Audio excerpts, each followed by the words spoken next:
Bien, señores, les agradezco la atención del día de hoy. El objetivo de esta rueda de prensa es exclusivamente para hablar de un tema coyuntural y en efecto de grave impacto para el Ecuador entero, no solamente para la ciudad que represento. El humo tiende a subir siempre, por regla general, y ahora podemos ver con claridad cuál es el verdadero impacto de las medidas económicas adoptadas por este gobierno. Y las podría resumir en una sola. El gobierno acaba de subir los pasajes del transporte público y de carga en todo el país. Esa es la verdadera medida que tomó el gobierno hace pocos días en materia económica.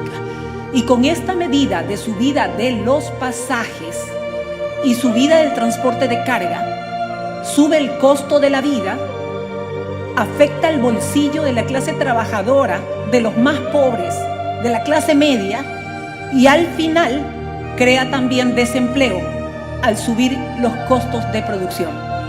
Entiendo a quienes aplauden la medida desde la comodidad de sus vehículos, viendo por la ventana a quienes se transportan en buses o en metrovías en la ciudad.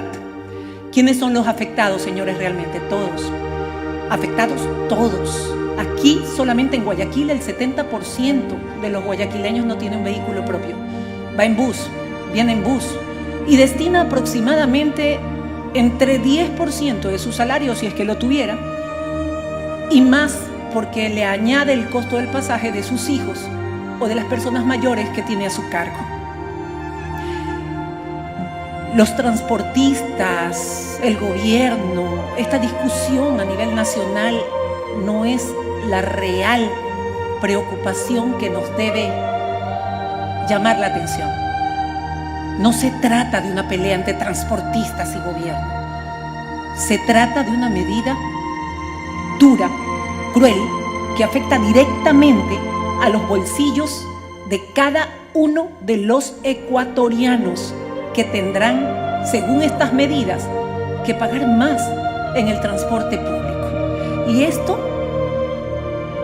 pudo haberse desdibujado en una estrategia perfectamente concebida por el gobierno central. Una estrategia de comunicación que se basó en el miedo, con momentos, con actos y con conclusiones, también con actores. Una estrategia de miedo que nos amenazó a todos los ecuatorianos con subirnos el IVA en 3 puntos, cuando ellos sabían perfectamente que esto no lo podían hacer nunca. Estaban seguros de que no lo iban a hacer porque para eso necesitaban los votos en la Asamblea Nacional y no había. Pero la estrategia del miedo sirvió para que en medio de este temor de las medidas económicas, de la subida del IVA, pudieran subir el costo del pasaje del transporte público a los más pobres, a la clase trabajadora y a la clase media. Es más o menos como que si a alguien inocente lo hubieran condenado a muerte y luego le cambian su sentencia por cadena perpetua, aún siendo inocente, y aún así esperan que los aplaudan. Utilizaron también distractivos. En medio de todas las medidas hubo normas que señalaban que iban a bajar las vacaciones, que le iban a descontar el sueldo, que un día de sueldo a los trabajadores. Todo esto parte del show, de la parafernalia. Todo esto parte de un trabajo bien concebido en comunicación. Es como si hubieran escondido una serpiente en medio de un canasto de manzanas. Finalmente las víctimas somos la mayoría de los ecuatorianos. Los que no tienen dinero, los que utilizan 3 buses a veces para llegar a su destino, de ida y de vuelta, los que sin tener trabajo tienen que ver cómo hacen para subsistir.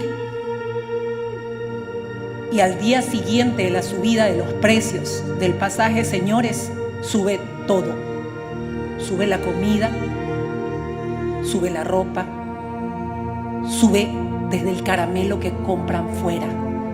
Porque cuando a alguien que vende caramelos afuera le preguntan por qué cuesta más, él responderá: porque subió la gasolina.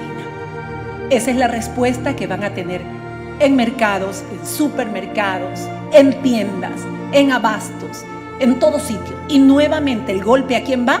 A la clase media, a los pobres, a los trabajadores, directamente en el pecho. Ustedes, señores, los que están detrás de las cámaras, que son los que usan también transporte público día a día, disfrazaron todo esto para merecer aplausos, supuestamente por lo que estábamos ahorrando con los combustibles. ¿Cuánto dijeron? 1.500 millones. ¿Saben para qué sirven esos 1.500 millones, señores?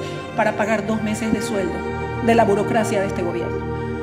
Por 2 meses de sueldo a la burocracia de este gobierno, le cambian la vida a la gente que no tiene y los orilla al desempleo, porque subirán también los costos de producción. 10.000 millones al año en sueldos versus 1.500 que se ahorran en combustibles. Ellos no bebieron, ellos no comieron, ellos no viajaron, ellos no robaron, y sin embargo les hicieron un plan de pagos perfectamente concebido por esa factura que ellos nunca utilizaron. Y esta factura la tienen que pagar quienes ganan un salario unificado básico o quienes no pagan ningún salario, porque a todos les sube por igual el costo de la vida. Cualquiera podría preguntarse, y sobre todo los que aplauden esta medida, entonces ¿qué hacer? ¿Por qué le subieron el combustible? ¿Por qué eliminaron o liberaron, entre comillas, una palabra perfectamente utilizada para subir los pasajes en el país, el precio de los combustibles a todos? ¿Qué pasó con el transporte público, señores? ¿Por qué no dirigieron la medida a todos los demás, menos a la transportación pública, que es el medio de movilización de la gente pobre, de la gente trabajadora?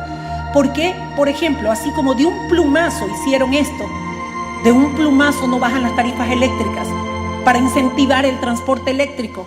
¿Por qué de un plumazo también no subsidian, no ayudan, no financian a cambiar la transportación pública por transporte eléctrico también? ¿Por qué no rebajan 20% más de burocracia, con lo cual se estarían ahorrando 2.000 millones al año, mucho más de lo que se están ahorrando al arrancharle recursos del bolsillo de los ecuatorianos para meterlos en el bolsillo de un Estado que no termina de saciar su hambre, que no termina de engordar y que no termina de pasarle la factura a los que menos tienen en este país? Se resumen las medidas económicas en una sola: subieron los pasajes, señores, y con eso subió el costo de la vida y nos orillan al desempleo. Que los demás, los analistas políticos, los analistas económicos aplaudan la medida, es cómodo cuando ellos no viven con el salario que vive la mayoría de los ecuatorianos. Finalmente, señores, Guayaquil no mordió el anzuelo. La verdad es esta. No son las manzanas que nos pusieron en la cesta. La verdad es la serpiente que escondieron en medio de ellas. Muchísimas gracias, señores.